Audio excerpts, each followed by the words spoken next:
guys, I'm installing the Geek Sales LCD board that is V3 version 3 for the 2-player Countercades, which is the NBA Jam, the Marvel superheroes, which I have here, and also the Ninja Turtles one. I'm not sure if there'll be more, but you know, the V3 is very different from the version 1 and 2. Let alone we have the horizontal screen, we have other connectors. And you know, there's dozens of these videos out there, but I just needed to cover one that shows all the new stuff here. So I'm gonna break this up into pieces because you know, these videos get long, and I'm just trying to get this out there to help some people. To start off with, fortunately, I don't have a good table set up right now. To start with, I do have this powered. Let's see if that shows in any way. Yeah, that's powered, that's plugged in. I'm going to go ahead and unpower this. Power it down. The first thing you'll have is you'll have this container, this metal casing on your LCD board. You have two small Phillips screwdrivers.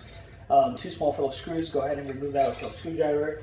Now when you take it off, it'll be in this direction, this orientation. When you pull back, careful, because you will have this small thin wire, which is what controls this on and off switch here for the original LCD board.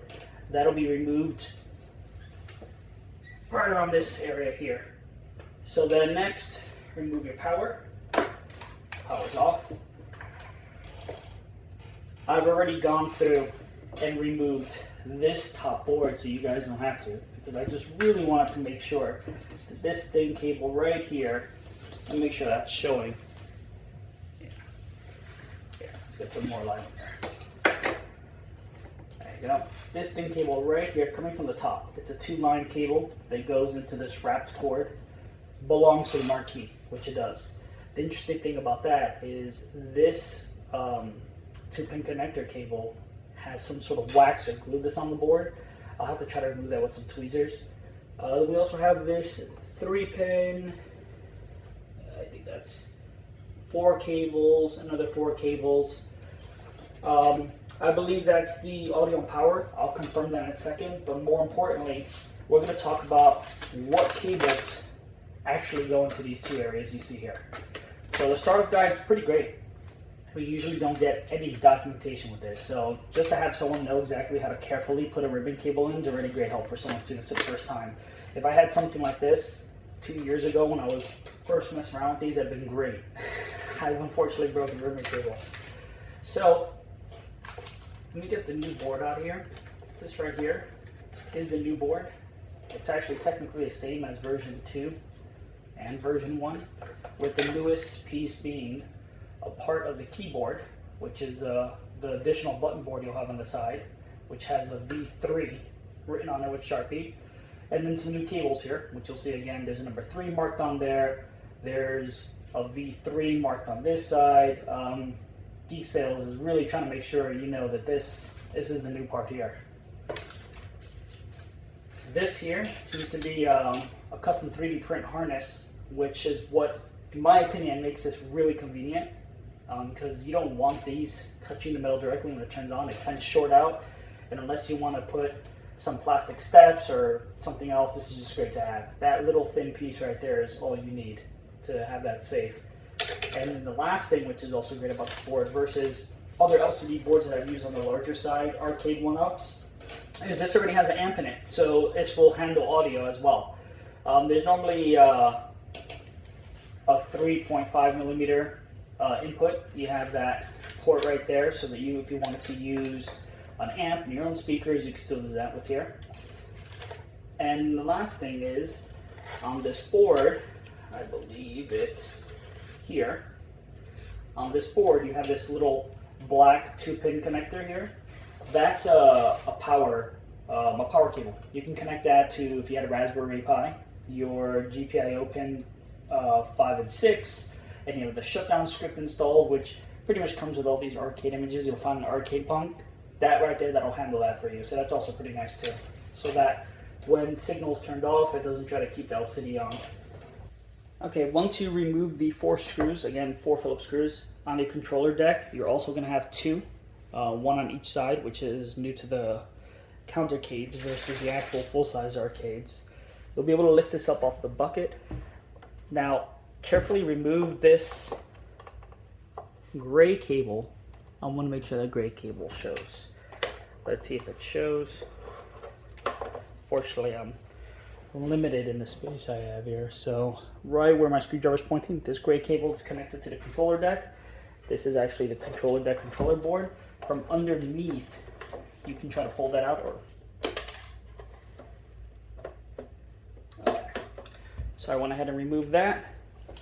So the biggest problem I had was that there's little side clamps on the sides of these. They really want to hold on to that. But now you can remove your board. So here's the interesting thing that isn't really point on the start guide or the quick guide from the Geek sales, because it can be different. Colors of the cables weren't always consistent. But when they mention audio cable, they're pretty much going to have you look here. You look here. The one here with 2, that's your power. See, that's your power. Then here's your audio rocker. That'll have 3. Again, I'm pointing to the screwdriver here, 3. Now I'm going to follow those cables around the board to where they're plugged in. For me, luckily enough, hopefully it's the same for everyone, right there where it says volume, VOL, this plug here with these 3 cables is going to be the audio. And this other black and red one, if you follow through, you can see on the bottom, it says, what does it say there? It says PK. That's your power. So right here it says PK. So let's look at it from the front, well, from the back here. This is power, this is volume. Those are the cables you're gonna need. I'm gonna go ahead and remove those. All right, so to remove them, you can easily pull these out with your hand. If for whatever reason you feel too much give on these wires, go ahead and use a needle nose plier. Something small like this, larger ones. The other thing you'll notice is they're zip tied, so you're gonna have to go ahead and cut that to remove these wires. I'm going to get scissors for that. These removed here. Again, this one here. For me, I know the cables do vary, so I wouldn't really rely on the colors, but I have a blue, white, red, in a sense, a 3-wire cable here, and a red-black 2-wire cable. I'm sure the red-black may stay consistent, given that's usually power cable colors for what's hot and what's ground. I've removed them from the board. I'm going to go ahead, tuck these over to the side. No, let me tuck those over to the side. So here's what I'm going to do. What I'm going to do eventually is I'm going to add my own USB encoder board so that I can have a Pi on here. And with the Pi or PC, unless you get some adapters that I don't know of, you're going to need a USB encoder board. There's a couple cheap, 0 lag, 0 delay USB encoder boards on eBay that I absolutely love. I've gone through a few, and I don't know why, but this brand specifically has been great for me. I'm going to link all this stuff under the video, because quite honestly, there's a lot of videos where they'll mention things and they'll link something that's slightly different. I'm going to try to link exactly what I have. If it's in stock, you know, feel free to get it through my link. If not, feel free to find an alternative. I'll see if I can even post some alternatives, but I'm just literally going to use this. I'm also going to link the Geek scale board. Obviously, the Geek sales board is what this video is mostly about. So I'm going to move this stuff out of the way and get ready to start installing that. To start with the board, I'm going to go ahead and remove the original board. 4 screws we're removing. As you can see, it is 1, 2, and then 3, 4 on the bottom. This gray cable is from the controller deck that I just removed. It slides down, but it's not loose down there. Let's see what else we have. We have these 3 cables, which are, you know, honestly, I know this is marquee. The other 2 cables seem to be audio.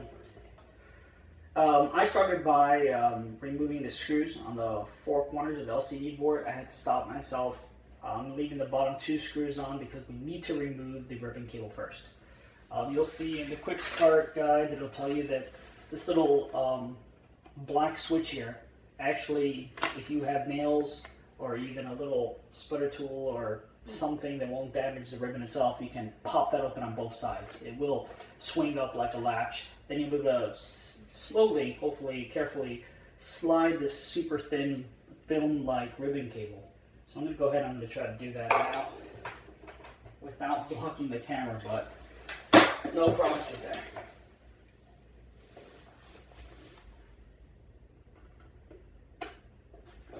So I just went in with a screwdriver, probably not the best way to do it, and I just put a little leverage back here and it popped open. Now I personally am not trying to save this board, but it will survive. You can put this in another Courtercade or even another arcade one up, even though you will have to figure out how to use that ribbon cable because the larger machines don't use that. I'm going to go ahead and, you know what, before I do that, I mentioned before, I removed these cables, but this last cable here, smaller 2-wire cable, is the marquee, and it seems to have this sort of glue, or I don't know if it's like a wax or glue that they put on there. I'm going to try to get closer to see. So let's get really close now. Let's see. See that right on top of there? I'm going to go ahead and I'm going to try to pick that off carefully to see if I can remove that. Alright, so in order to remove this smaller 2-pin that has a bit of glue on it from the bottom of the original LCD board, you're probably going to either have to heat it up with a hair dryer, or I would even recommend a heat gun. I mean, you're so close to the ribbon cable we're trying to protect that I really think that, you know, I used an X-Acto knife because a box cutter was way too scary to get when I'm slicing away right by that ribbon. So I used an X-Acto knife. I used a pair of tweezers. I didn't even want to use my needle nose plier because I almost stripped these little cables, but I got it done. You'll see there's ever so slightly red glue still on it. There's still some red glue. Let me move in closer. There's still some red glue on the board, but you know, it worked. Now I can finally start the process of removing this board. So that's the difference between, I think, the version 3.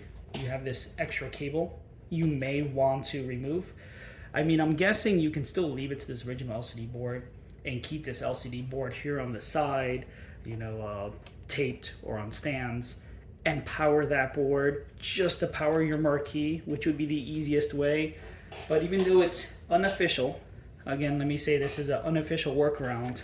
I've actually reached out to Geek sales and they told me that this board doesn't have any official way to power the marquee, but there is a workaround. Right beside the full-size HDMI is this 4-pin connector. If you use the first 2 pins, I guess pin 1 and 2, closest to the USB, the HDMI port, and you make sure that the red cable is on pin 1, it will power it. The problem is, this is recommended for you to use your own USB power adapter. You got to bring your own adapter for this. They'll provide the cable, but you got to bring your own full-size USB-A adapter to then have a USB-A.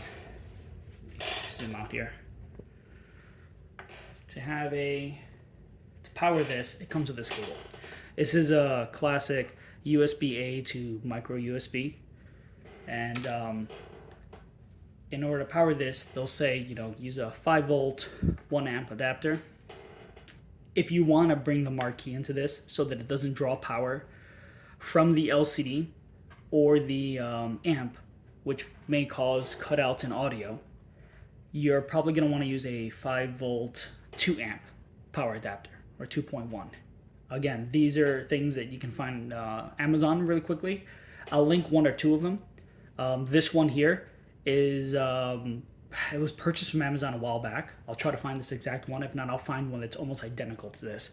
But I recommend, if you're going to try to power this marquee through this LCD board, which would be really convenient if you can pick that cable off successfully, go ahead and get yourself a USB power adapter that, again, is 5 volts, 2 amps, and I'll show you exactly where I connected here, understanding that this isn't officially supported yet. So if that sounds, you know, a bit off-putting, don't do it. Leave it attached to the original board, remove that board, and tuck it in on the bottom. But in order to do that, you're going to have to cut this piece of tape right here where I'm pointing. That's holding all these cables to give you some more slack, because this is pretty tight with this wire easily being broken.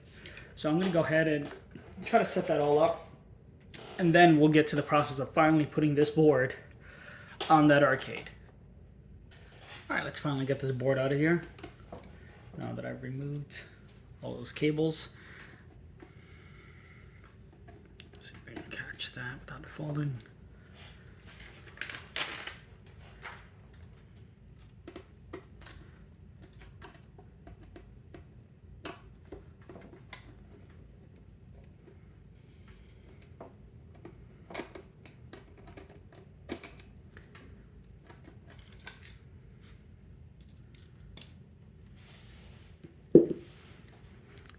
This big thick gray cable is what connects to the controller deck. There's this little twist tie tag here. You can twist around, you can open that up, pull these cables out. You should be able to then go ahead and remove this. Now, I'm going to go ahead and cut this piece of tape down here to remove the whole cable with me. If not, you'd have to literally rip off this piece here that has a double-sided sticky tape and then disconnect it. But I want to keep this control deck cable with this board just in case I do plan on putting this in another Courtercade, because quite honestly this Courtercade comes with a pretty fantastic set of 4 games in my opinion. Though I will say these things are a little too cramped to have 2 adults going all at it during Marvel Superheroes. Go ahead and put the cable from this side.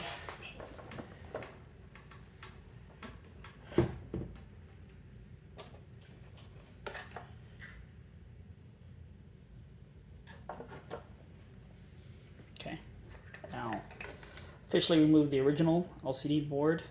Again, let's see if I zoom in there to show that. It's pretty crazy the amount of glue and the strength of that glue they have to hold that marquee.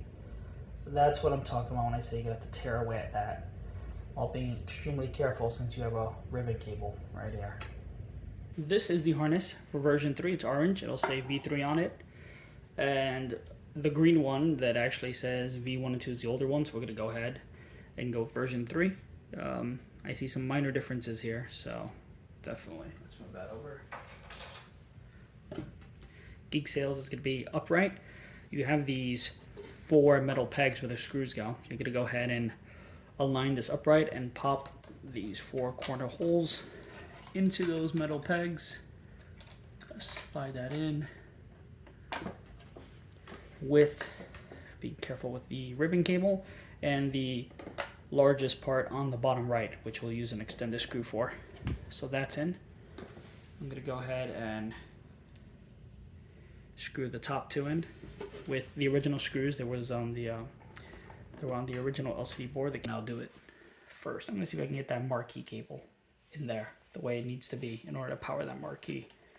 So I'm going to go ahead and cut this original tape that was holding these original cables to free this up. Alright, now that I've cut this rubber tube that was kind of holding all these cables together and I have them separated, I'm going to go ahead and see if I can plug in this marquee cable, which is 2 cables, a red and a black. The way the board is oriented right now, the red will be on the left side, and we are putting it into this 4-pin area. I'm going to go ahead and try to zoom in here, see if I can reorient this to make sure that we can see this. So there are 4 pins in here, but we're using just the left 2. This is to the right of the full HDMI port. Again, this is a unsupported workaround to powering the marquee. And if you go and use this method, you will need to provide a USB power adapter to power this board that provides more amps. The seller recommended 2 amps. I'm using one that's a 2.1 amp. Okay, it's plugged in. Okay, so I originally was thinking about leaving the keyboard a little loose so I can move things around. But since I need to install this third screw once I put the board in, I'm going to go ahead and remove the board. I'm going to go ahead and put this excess layer, well, I shouldn't say excess, but this longer part of the keyboard. Let's see, and tuck this back in with this cable now here. Let me go ahead and move this 3D printed post down. Make sure that's in nice and tight. I'm going to go ahead and use the third original screw to hold that board down there. Then I will let me go ahead and make sure this ribbon cable is not being pinned with these cables here. And the fact that I'm using giant screwdrivers, should be using another set for this. Okay, putting that in. It presses up against the board to help hold it. Top of the screw presses up against the board here, so be careful not to tighten this too much. Tightening it enough. Okay, this looks correct on the harness. This lock is opened, previously open. I'm gonna go ahead and slide in the ribbon. I'm gonna go ahead and press those pins in. So try not to pinch or crimp this cable with your fingers. Then 2 fingers to lock that up there. The ribbon cable, I'm giving you a slight tug to make sure. Again, like so slight, and that's in there. Now they do provide you with a one long screw. It's a long black Phillips screw for me to go ahead and attach this keyboard to this longer post on the bottom right. So there hasn't been anything in there yet.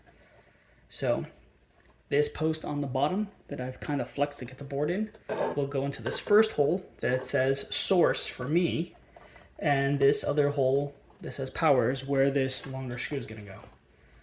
So let me go ahead, get that on there. Man, I really should bring on my other screws, another screwdriver. Put that third in there, little.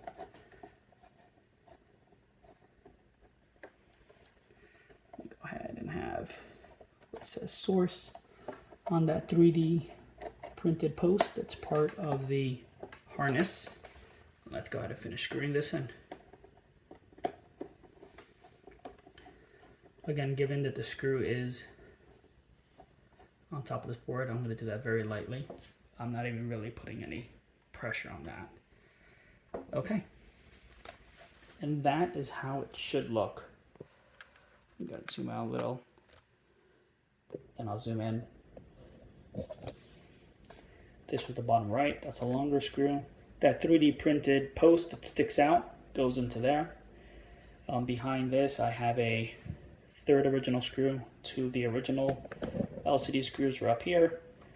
And the marquee is powered, these 2 pins, to using 2 of these 4 pins here.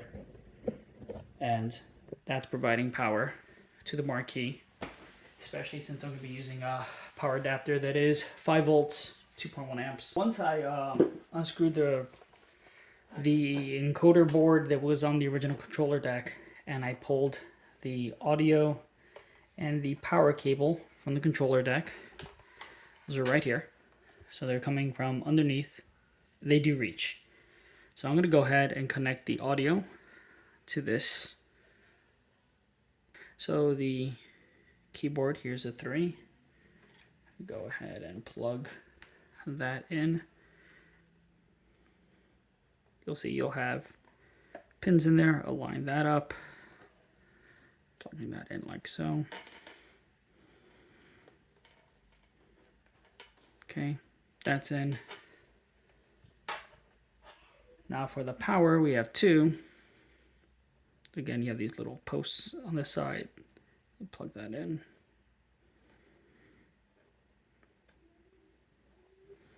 Is that going the right way? Hold on a second. Has to go in that way. Let me try that again. There you go. So there's the audio And there's the power. Last thing to connect is the speaker. The original speaker on the bottom has this 2-pin connector that goes into this board. The board gives you 2 options, either a 2 or a 3, I believe. Let me see. No, it's 2 different size 2s. And I believe this is the correct size. Let me see. Hold on a second. What do I have here? No, it's definitely a different size. So it's going to be this, which should go this way. And plug that in. And then there's a speaker. So now this is set up. It should work. I obviously don't have the controller deck connected because I took that apart. I'm going to eventually have that set up with USB encoders, and I will set up a Pi, but for now, to make sure everything's working, including volume, I'm just going to plug something USB into it, maybe one of these mini consoles I have, and then we'll see if it works. Okay, so I went ahead and I plugged in the Super Nintendo mini console with the full HDMI. I have the full HDMI that's connected to the console for now. I went ahead and I have that's a micro USB cord powering it. They provide you with one. That's what you have to attach to the USB power adapter. And that's where I was mentioning that you should have a 5-volt 2-amp, since we are also powering the marquee light with this. Now, with the setup I have, the volume controls on the original control deck will work. But I can go ahead and say that, luckily, this is all working. Let me go ahead and turn on the Super Nintendo. It's working. We have sound. We should be able to control this with the actual... Yeah, there you go. That's working. It's going up. It's going down. All right, I'm going to go ahead and keep that low. Let's make sure it's actually working. Yep. Yeah. There's almost no lag here. That's great. The USB encoders are going to do really good with this. But yeah, I think we are good for this setup. If you guys have any questions, let me know. The next couple of videos are going to be setting up USB encoders. And with those USB encoders, we're going to then set up the Raspberry Pi. And then we'll move forward from there. I may upgrade the speakers as well. But for now, actually, this little speaker does pretty well. I mean, especially with the feet raised. I'm also going to add some LED lighting to this, utilizing the USB ports on the side here. I'm going to make sure those still have power. I'll find a way. And again, links to almost everything I've used here will be in the description. I just pretty much made the channel to answer questions that I have when searching for, like the latest videos to do these myself. I follow along a bunch of YouTube videos. And I just wanted to make these, I mean, it's funny to say as short as possible, even though following beginning to end, which is what I would want to see, isn't short. But I think I can set up affiliated links, so that may help me. If anything, I appreciate it. I'll be making a few more videos. Please share, like, subscribe for the other videos, all that standard stuff they say on YouTube.